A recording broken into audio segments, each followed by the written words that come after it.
जी sir, office में। हाँ, उसी को इंटरोगेट करने जा रहा। पता है सर, वो क्रिमिनल नहीं है, लेकिन क्रिमिनल कोई माँ के पेट से पैदा तो होता नहीं। मजबूरी, हालात, लालच क्रिमिनल पैदा करते हैं। देखते हैं इसे किसने क्रिमिनल बनाया।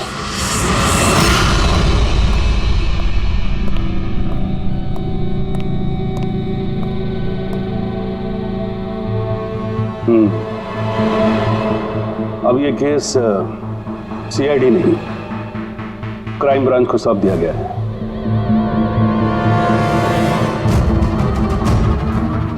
अब भी सफाई में कुछ कहना चाहते हैं?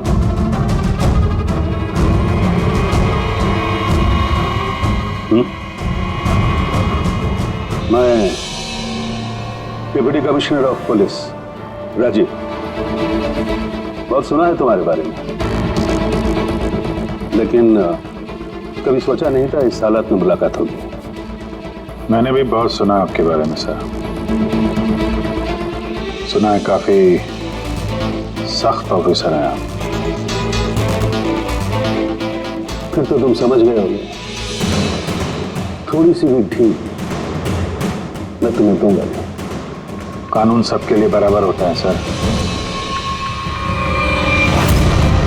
अगर मैंने गुनाह किया है तो सजा का उतना ही हकदार हूं जितना कि कोई आम मुजरिम। विक्रांत को क्यों मारा तुमने? उसे मारने की कोई वजह नहीं थी मेरे पास। अच्छा, तो फिर गोली क्यों चले? पता नहीं, बस चल गई। चल गई? चल गई मतलब? ट्रिगर पे उंगली रख के ट्रिगर दबाया था ना तुमने? मैं सिर्फ उसको डरा रहा था। डरा रहे थे, लेकिन तुम वहां करने क्या गए थे? पुलिस उसे कोर्ट ले जा रही थी ना?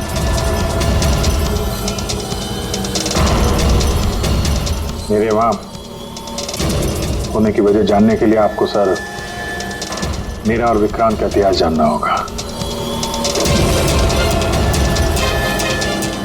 बसों से 36 का आंकड़ा चल रहा है हमारा। कई बार वो मेरे हाथ आते आते रह गया, लेकिन इस बार मैंने उसे पकड़ लिया।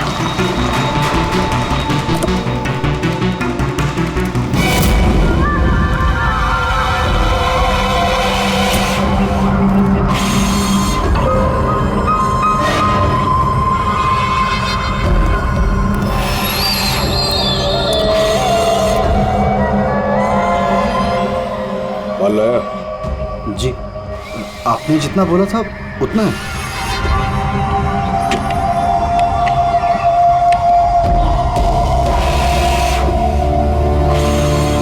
गुड। अगला कंसाइनमेंट अगले महीने की 5 तारीख को। जी। पैसे? गाड़ी में।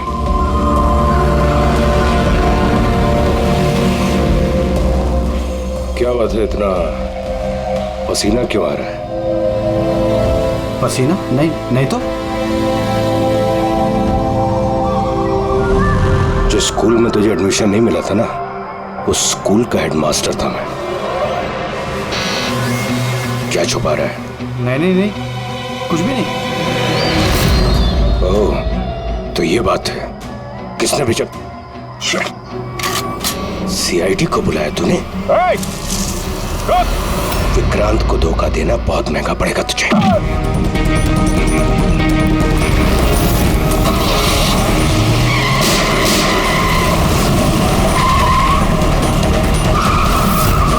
और इस तरह इस बार तुम उस तक पहुंच ही गए।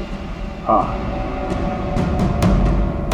लेकिन हमेशा की तरह इस बार भी विक्रांत के नसीब में जेल की सलाखें नहीं लिखी थी। नामी गिरामी अपराधी विक्रांत ने सरकारी गवाह बनने का फैसला कर लिया है। वो मकरंद के खिलाफ अदालत में सारे सबूत देगा और इसके बदले अदालत उसकी सजा काफी हद तक माफ कर देगी। इन अपराधियों को पकड़ने के लिए हम लोग दिन रात एक कर देते हैं, अपने खून पसीना बहाते हैं। क्या इसलिए कि अदालत उनको दोबारा जुर्म करने के लिए छोड़ दे? अब अदालत को दोष मत दो अभिजीत। वैसे भी मकरन के खिलाफ उनके पास ज्यादा सबूत थे नहीं, और हमारा काम मुजरिमों को पकड़ना है, ना कि उनकी सजा तय करना। यार तो तुमको क्या लगता है, इसको छोड़ना सही है? अब सही तो नहीं है, पर हम लोग क्या कर सकते हैं, हैं?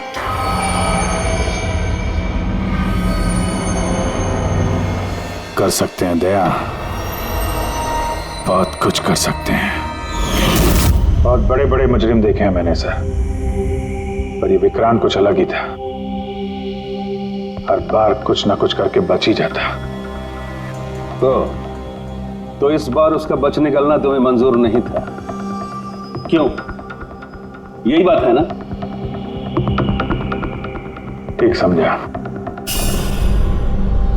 इसलिए जब मुझे पता चला कि इस केस का इंचार्ज मेरा पुराना दोस्त मुरली है, तो विक्रांत से मिलना है मुझे। यार सिर्फ 10 मिनट। अभिजीत, तुम ये जानते हो कि ये मुमकिन नहीं है। This doesn't fit into any kind of protocol. मैं तुम्हें परमिशन नहीं दे सकता। परमिशन? वो आरती याद है तुम्हें? बीकॉम सेकेंड ईयर की स्टूडेंट, कैसे तड़पा तड़पा के मारा था उसने। किसने परमिशन दी थी उसे ऐसा करने के लिए? और वो 80 साल की बूढ़ी औरत जिसे आंख से दिखता नहीं था, उसके हाथ पांव काट दिए थे उसने। एक 8 साल के बच्चे तक को। अभिजीत, मैं उसकी पूरी केस हिस्ट्री को जानता हूं। फिर तुम ये भी जानते होगे किसी भी जेल में 15-20 दिन से ज्यादा नहीं टिकता ये विक्रांत। यार मेरा उससे मिलना बहुत जरूरी है। एक लड़की का किडनैप हो गया, पिछले 2 महीने से नहीं मिल रही है। सिर्फ विक्रांत जानता है कहां है वो। यह लड़की की जिंदगी का सवाल है, समझो यार, सिर्फ 10 मिनट। ठीक है, लेकिन सिर्फ और सिर्फ 10 मिनट। तो इस तरह तुम विक्रांत की कैंप तक पहुंचे, लेकिन तुम्हें तो सिर्फ उस लड़की के बारे में जानना था ना? ये सब कैसे हो? ये सच है सर, मैं सिर्फ लड़की के बारे में जानने गया था। मगर 5 मिनट का टाइम दे रहा हूं, दिमाग पे जोर डाल ले और अच्छी तरीके से हिला ले। आरजू कहां है? आरजू? कौन सी आरजू? किसकी आरजू? मैं नहीं जानता किसी आरजू को। वही लड़की जिसे तूने किडनैप कर रखा है। ओह सॉरी, भूल गया था। कहां रखा उसे? जानता है अभिजीत, पिछली बार भी मैंने एक लड़की को किडनैप किया था, फिर भूल गया था। फिर अचानक 2 महीने के बाद मुझे याद आया, तो फिर जाकर देखा कि उसकी लाश कुर्सी से बंधी हुई थी और उसकी लाश पर मक्खियां भिनभिना रही थी। और अब आरजू का भी वही हाल होने वाला है। ऐसा कुछ नहीं होगा।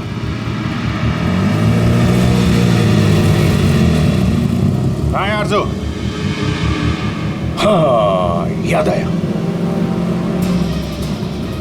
मेरी जेब में, निकाल ले।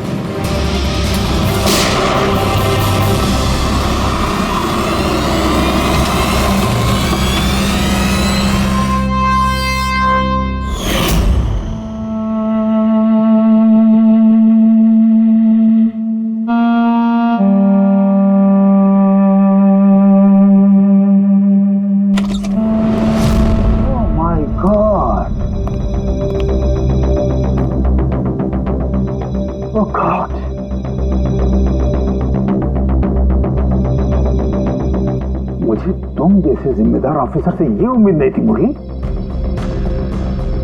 तुम्हारी निगरानी में ये हो कैसे गया? कैसे? हाउ? गलती मुरली की नहीं, मेरी है। सब मेरी वजह से हुआ।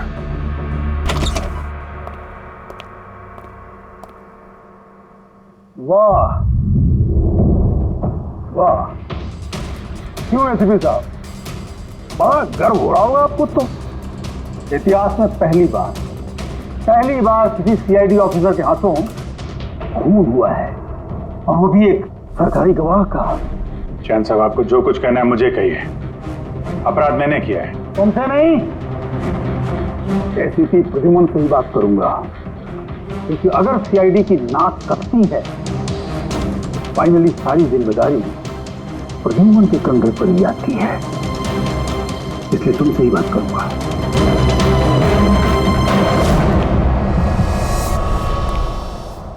कैसे हुआ ये सब? पता नहीं सर कैसे हो गया। मैं तो सिर्फ उसे गन दिखा के डरा रहा था सर। गोली चलाने का कोई इरादा नहीं था सर मेरा। अच्छा। तो तुम सिर्फ गन दिखा रहे थे, हाँ? और गन अपने आप चल गई। तुम सीआईडी ऑफिसर हो या कोई नौसिखिए? I mean amateur shooter. मैं पहला सवाल, तुम वहां गए क्यों थे? जब कानून अपना काम कर रहा था तो तुमसे किसने कहा था बीच में टांग अड़ाने के लिए? जैन जी प्लीज, आप जरा शांति से बात कीजिए। अभिजीत एक सीआईडी ऑफिसर है, कोई राह चलता आदमी नहीं। देखो, अभिजीत मेरे लिए सिर्फ और सिर्फ एक मुजरिम है, मकरंद की तरह। हाँ, वैसे कितने रुपए लिए तुमने मकरंद से विक्रांत को मारने के लिए?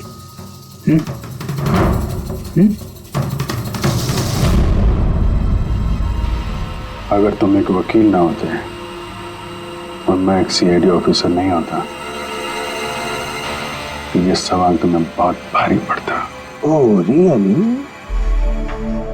देखो देखो देखो देखो, ऐसे थे प्रद्युम्न। इसके तेवर तो देखो, फोन करके बैठा है और मुझ जैसे लॉयर को, सीनियर लॉयर को धमकी दे रहा है। ऐसे चार्जेस लगाऊंगा साफ जन्म तक जेल में बैठ के सोओगे। यही अब चीज हो गए तुम वहां।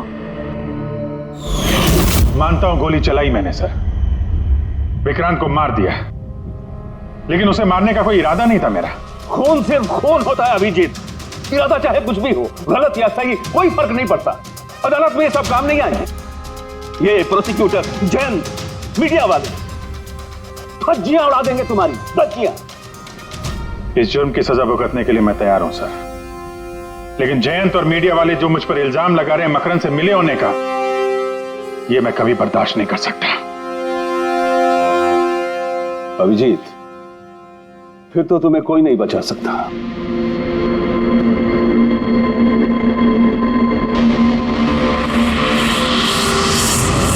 सारे सबूत और गवाह अभिजीत के खिलाफ है। यानी कोई उम्मीद नहीं है सर? कैसे उम्मीद है? अभिजीत ने खुद कन्फेस किया है कि गोली उसी ने चलाई।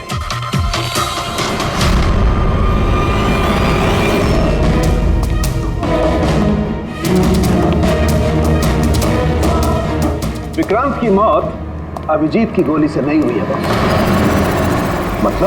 मतलब ये कि विक्रांत को गोली लगी है ठीक फेफड़ों के नीचे, और जब गोली फेफड़ों के नीचे लगती है तो इंसान की मौत होने में 20 से 30 मिनट लगते हैं, और विक्रांत की मौत तुरंत हो गई थी। एग्जैक्टली, इसीलिए मैं कहता हूं विक्रांत की मौत अभिजीत की गोली से नहीं हुई है, इसकी कोई और वजह है। और क्या वजह हो सकती है? उस वैन में ड्राइवर अभिजीत और विक्रांत के अलावा और कोई नहीं था। एक गोली चली, वो भी अभिजीत के गन से। उस वक्त वैन के अंदर कोई और नहीं था, और वैन के बाहर तो कोई और हो सकता है।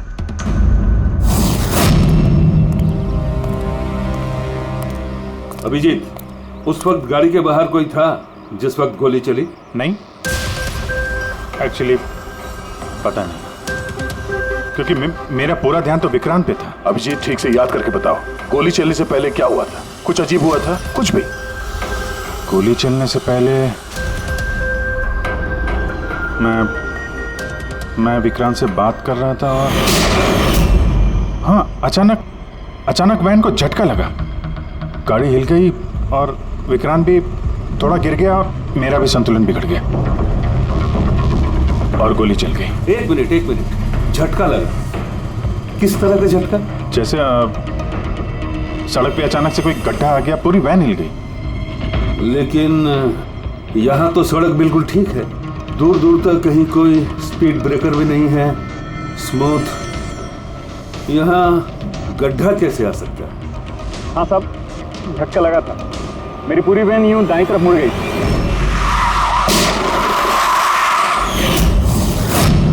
स्टीयरिंग खुद ब खुद घूम गया? हाँ साहब। ये कैसे हो सकता है? साहब ये तो मुझे भी पता नहीं चला कैसे हो गया। इससे पहले कि मैं वैन को संभाल पाता, पीछे से गोली चलने की आवाज आ गई।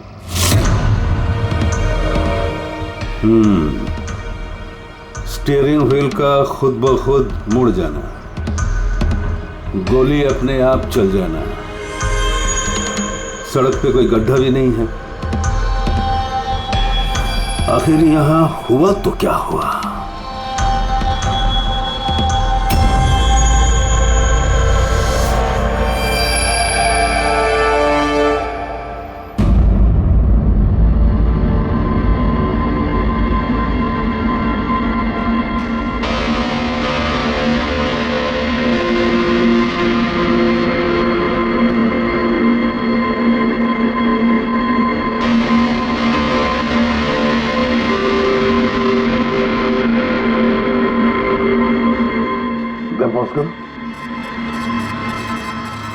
ये देखो, जब ये हादसा हुआ तो ये काली एसयूवी, ये काली गाड़ी उस वैन के बगल में से पास हुई। मतलब सर, विक्रांत का खूनी शायद इसी गाड़ी में? हाँ, हो सकता है।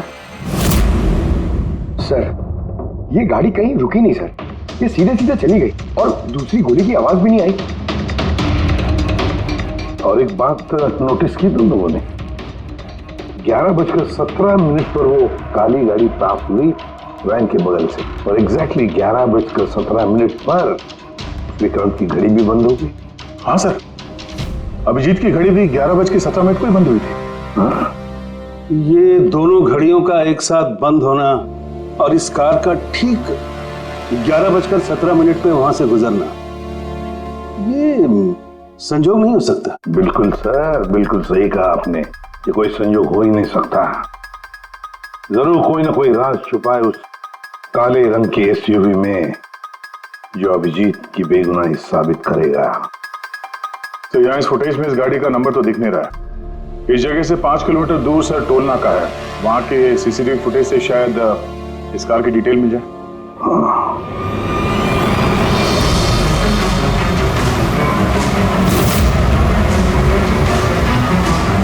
अगर वो गाड़ी टोल नाका से गुजरी ही नहीं तो यहीं कहीं आसपास होनी चाहिए, इसी इलाके में। सर, वो देखिए, काले रंग की कार।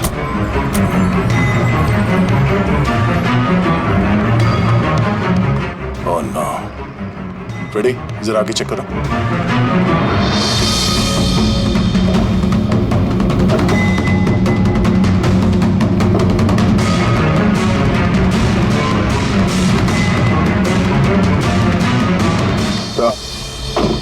ये वही काली एसयूवी है, जला दी गई है। मतलब गाड़ी में ऐसा जरूर कुछ था जो खूनी मिटाना चाहता था।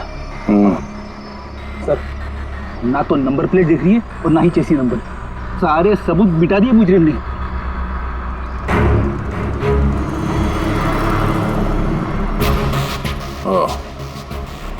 बड़े एक काम करो, जरा आसपास पूछताछ करो, देखो किसी ने यहाँ पे कुछ देखा है क्या।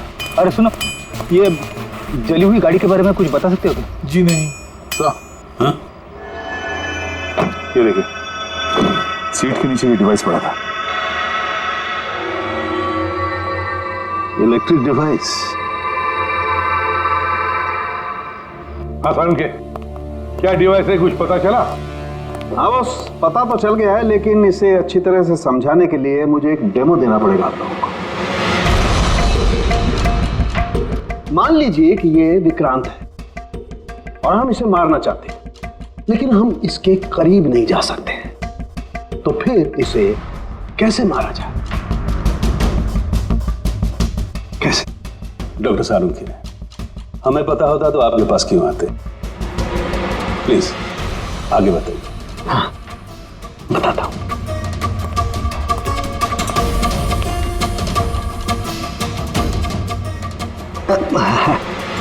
आप थोड़ा पीछे हट जाइए प्लीज। Thank you.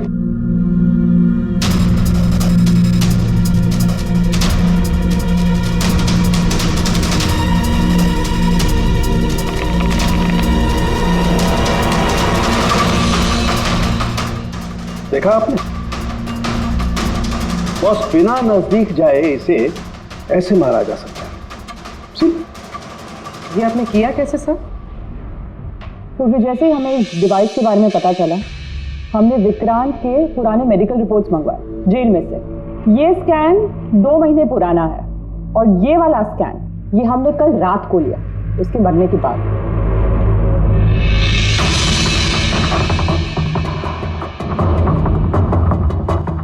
साळुंखे, इस पहले वाले स्कैन में एक छोटी सी चीज अटकी हुई है वहां उसके सिर में। वही चीज इस 2 महीने बाद वाले स्कैन में शिफ्ट हुई है, हिल गई है, पीछे आ गई है। और ये छोटी सी चीज एक शार्पनेल है बॉस, यानी गोली का छोटा सा टुकड़ा। और फिर ये शार्पनेल वहां से इस तरफ शिफ्ट हो गया, जिस वजह से विक्रांत की सबड्यूरल हेमेटोमा यानी ब्रेन ब्लीडिंग की वजह से मौत हो गई। पर ये शार्पनेल अपनी जगह से हिला कैसे? उसी डिवाइस की वजह से जो हमें जलती हुई गाड़ी में से मिला। तो गोलियों के टुकड़े को हिलाने का डिवाइस ही है? सिर्फ गोलियां नहीं दया, इसने और भी बहुत सारी चीजें हिलाई, जैसे कि विक्रांत के हाथों की हथकड़ी, पुलिस वैन का स्टीयरिंग व्हील, दोनों के हाथ की घड़ी के कांटे, यहां तक कि अभिजीत की गन भी। मतलब लोहे की चीजें, तो जितनी भी लोहे की चीजें हैं वो हिल गई उस डिवाइस की वजह से। Exactly boss. और लोहे का सबसे बड़ा आशिक है मैग्नेट, चुंबक। बॉस, ये है वो चुंबक जिसके जरिए मैंने इसे उड़ाया। यानी उस काली वैन में भी एक ताकतवर लौचुंबक था, जिसकी वजह से पूरी की पूरी वैन दाईं तरफ चली गई और अभिजीत की मेटल की गन वो भी अपने आप चल गई। हाँ, और विक्रांत के सिर में जो अटका हुआ शार्पनेल का टुकड़ा है वो भी शिफ्ट हुआ। सर, इतनी प्लानिंग के साथ तो वही मार सकता है जिसे शार्पनेल के बारे में पहले से पता था, उसका कोई करीबी। मकरंद। मकरंद मतलब अभिजीत सर बेगुनाह? No, not at all. इतनी जल्दी किसी नतीजे पे पहुंचना ठीक नहीं होगा। मकरंद के खिलाफ जब तक हमको पक्का सबूत न मिल जाए, कानून की नजर में अभिजीत ही दोषी है। मकरंद के खिलाफ सबूत तो वही देगा ना जो विक्रांत के सेफ हाउस के बारे में जानता था, वरना मकरंद को कैसे पता कि विक्रांत किस रास्ते से कोर्ट पहुंचेगा। और विक्रांत की खुफिया जानकारी सिर्फ मुरली और उसके बाकी साथियों के पास थी। आप लोग ऐसा सोच भी कैसे सकते हो सर कि हम में से कोई गद्दारी कर सकता है? जितने ईमानदार आप लोग हैं ना, उतने ईमानदार हम लोग भी हैं। विक्रांत को कहां और कौन से सेफ हाउस में रखा गया था ये सिर्फ आप लोग जानते थे और कोई नहीं। ये सच है ना? हाँ सर, नहीं पता थी। यहाँ तक हमारे घर वालों को पता नहीं थी, तो फिर हम बाहर वालों पे क्यों इल्जाम लगाएंगे? शायद पैसों के लिए किसी ने मकरंद को यह जानकारी दी हो। प्लीज साहब, हम भी पुलिस वाले हैं, जान की बाजी हम भी लगाते हैं। आप इस तरह इंफॉर्मेशन कहीं ना कहीं से तो लीक हुई है मकले। हाँ सर, एक्चुअली मैं भी वही सोच रहा हूँ, क्योंकि सेफ हाउस में 24 घंटे सीसीटीवी कैमरे लगे हुए थे, तो अगर भी कोई बाहर वाला अंदर नहीं आ सकता। क्या कहा आपने?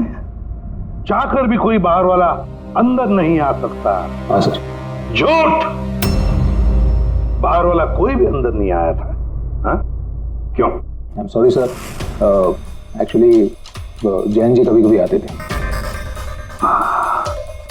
कभी कभी जैन जी आते थे? Yes sir. और कभी कभी जैन जी किस लिए आते थे? क्योंकि जैन जी मकरंद को हर हालत में जेल तक पहुंचाना चाहते थे। अच्छा, तो कहीं ये जयंत ही वो गद्दार तो नहीं है? वैसे भी कुछ ही दिनों में रिटायरमेंट होने वाला था, आखिरी केस था उनका। सोचा होगा संन्यास लेने से पहले थोड़े बहुत पैसे बना लो। सर, हाँ सर, वाकई जयंत ने काफी पैसे बनाए।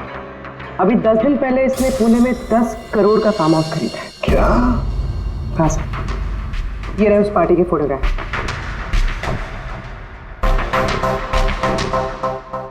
एक मिनट, माय गॉड, दया पहचाना इसे? हाँ सर, ये तो जोगी है, मकरंद का खास चेला। जोगी, मकरंद का खास चेला, और वो भी जयंत की पार्टी में।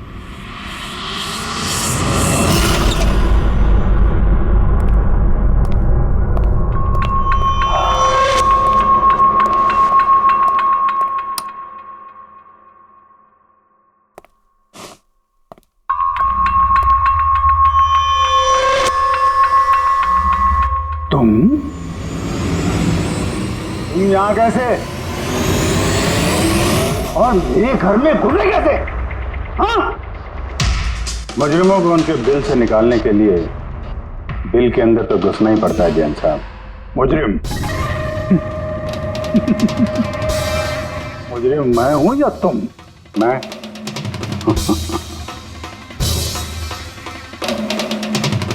लेकिन ये तस्वीर ये कुछ और ही कहानी कह रही है।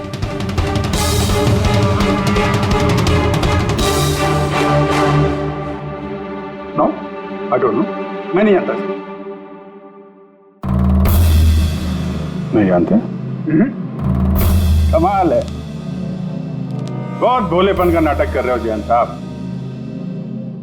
मकरंद के पैसों से ये फार्म हाउस खरीद लिया और अब उसके चेले जोगी को पहचानने से भी इनकार कर रहे हो। What nonsense! कौन जोगी? कैसा जोगी? मैं किसी जोगी वोगी को नहीं जानता। अगर नहीं जानते तो ये जोगी तुम्हारी पार्टी में क्या कर रहा था? देखो, मेरी पार्टी में 400 से ज्यादा लोग आए थे। अब मैं हर एक को तो नहीं पहचानता ना। और रहा सवाल मेरे फार्म हाउस का, तो मेरी जिंदगी भर की खून पसीने की कमाई है, समझे? मकरंद की बात कर रहे हो ना तुम? वो देखो, उस केस में उसके खिलाफ सारे सबूत मौजूद हैं। विक्रांत ने मरने से पहले मुझे सारे सबूत सौंप दिए थे। मकरंद को तो मैं फांसी पर लटकाऊंगा और साथ में तुम्हें भी। लाइट हो क्या हुआ? स्विच तो ऑन है। हुआ क्या लाइट को?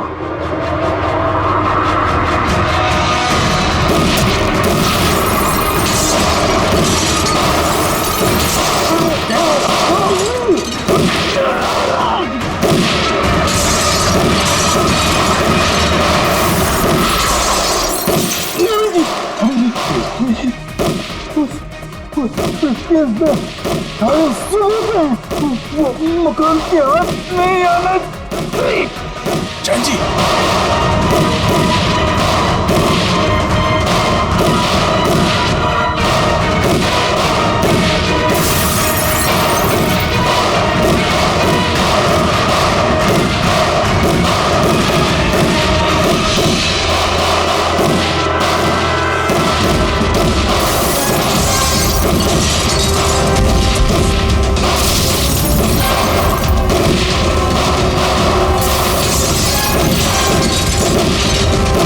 कमाल कर दी तुमने अभिजीत, वाकई कमाल कर दी। पर पूरी मीडिया तुम्हारे जान के पीछे पड़ी है, अब तो उनको लॉटरी लग गई। अब कह रहे जैन का खूनी अभिजीत है। सर उनके कहने से क्या होता है? आपको पता है मैं निर्दोष हूं। लेकिन तुम्हें वहां जाने की जरूरत क्या थी? जैन के घर में, वहां के सीसीटीवी कैमरे में साफ दिख रहा है कि जैन के मौत के वक्त तुम वहां थे। और सिर्फ इतना ही नहीं, अब तो पूरी सीआईडी टीम पर इल्जाम लगा रहे हैं कि हम तुम्हें बचाने की कोशिश कर रहे हैं। इल्जाम तो लगेगा ही ना प्रद्युमन। जयंत मकरंद के खिलाफ नया सबूत पेश करने वाला था अदालत में, और ठीक एक दिन पहले उसकी मौत हो गई। हाँ, लेकिन वो सबूत मुजरिमों के हाथ नहीं लगा सर। मैं लेके आया। जैन से मरने से पहले मुझे ये सारे सबूत सौंप दिए। ये सबूत, ये फोटोग्राफ्स, ये पेपर्स, ये सबूत काफी नहीं है मकरंद को अदालत में सजा दिलवाने के लिए। काफी नहीं है ये सबूत। तो वो पेन ड्राइव, वो पेन ड्राइव से कुछ पता चल सकता है ना? हाँ, अभिजीत, ये पेन ड्राइव पासवर्ड मांग रही है। जयंत ने मरने से पहले पासवर्ड वगैरह बताया? नहीं सर, इसके पहले वो कुछ बोल पाते उन्होंने दम तोड़ दिया था। अरे यार,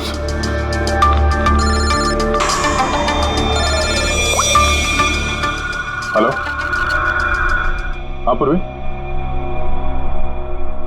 अच्छा, ओके ओके, ठीक है। अच्छा, पता चल गया जोगी को जैन जी की पार्टी में कौन लेके गया था? कौन लेके गया था? खुद जैन जी की पीए सोनल।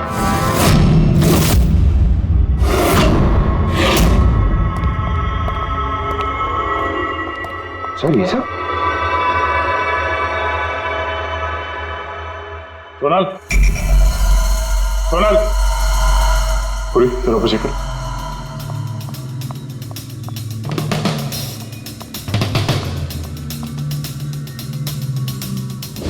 Sonal,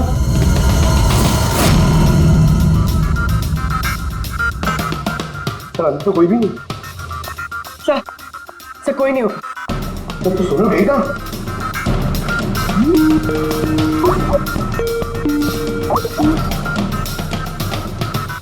video call?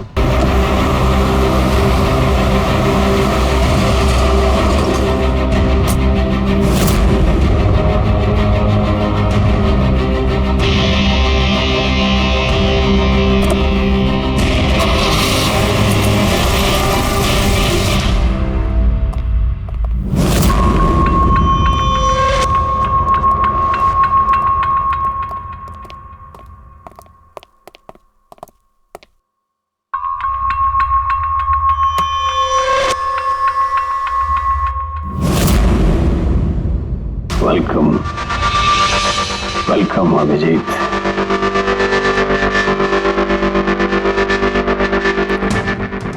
मकरंद के आशियाने में तुम्हारा स्वागत है।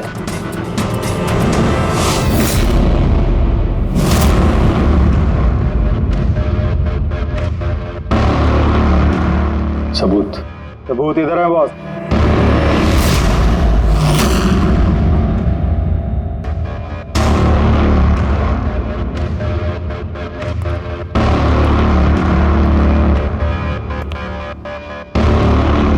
मकरंद, सबूत तुम्हें मिल चुका है, अब सोनल को जाने दो। यस। वैसे भी वो कहते हैं ना कि मरने वाले की अंतिम इच्छा अधूरी नहीं रहनी चाहिए। सोनल को बुलाओ।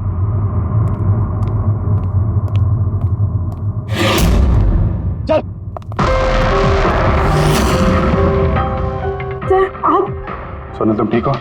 हाँ सर मैं ठीक हूँ।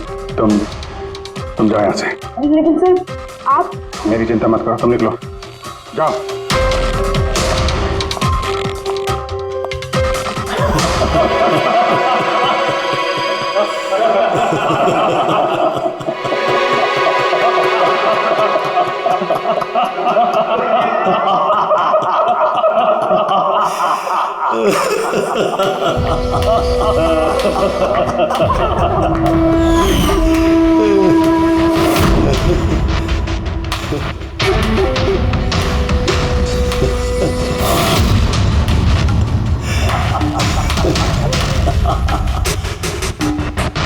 सोनल, तुम भी? मानते हो ना मेरे दिमाग को? तुम सीआईडी वालों को भी मैंने चकमा दे दिया।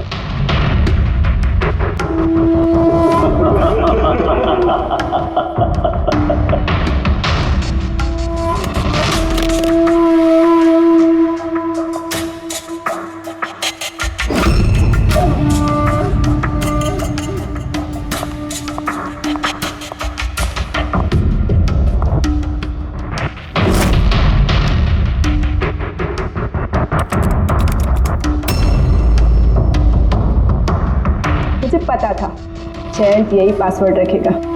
मकरम will die.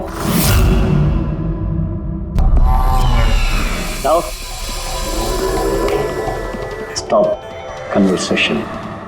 Start the operation.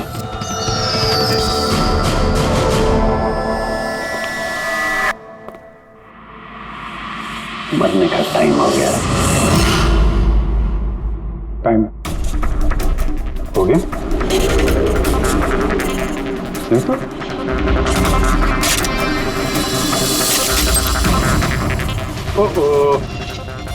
Magnet,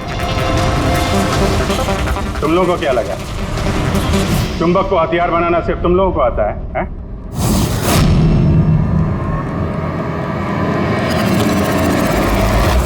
इस ब्रीफकेस में वैसा ही चुंबक है जैसा तुम लोगों ने उस गाड़ी में लगाया था विक्रांत को मारने के लिए। मकरंद, खेल खत्म तुम्हारा।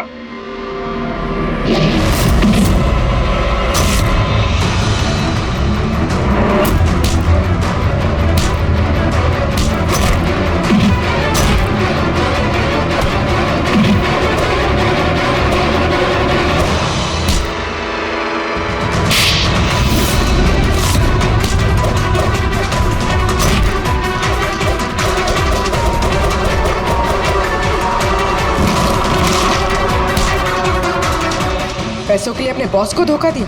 हाँ?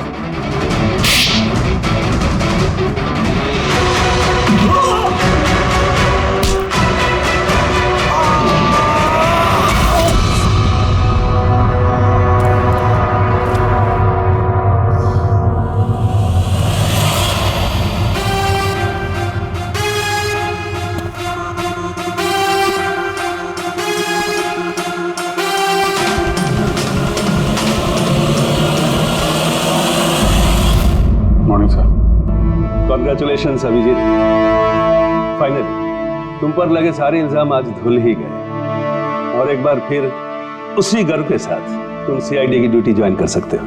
Thank you sir. सर, हमने आरजू को बचा लिया सर। मकरंद के साथियों को पता था कि विक्रांत ने उन्हें कहाँ कैद करके रखा था, पर सर जयंत जी का सपना पूरा नहीं हो पाया मकरंद को जेल भेजने का। चलो जो भी है, all well that ends well.